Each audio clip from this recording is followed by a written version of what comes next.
Ladies and gentlemen, welcome to the channel. Today I'm going to show you how to use the Reimagine feature in imageupscaling.net. Ladies and gentlemen, imageupscaling.net, we are going to use their Reimagine feature. And if you're unfamiliar with the term Reimagine, basically you can command or use a prompt to change some elements within your image. So first of all, let us choose a style.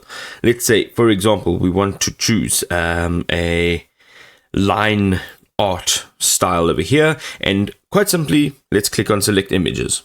We've got our image over here, and you can actually select multiple images, so it will do batch processing.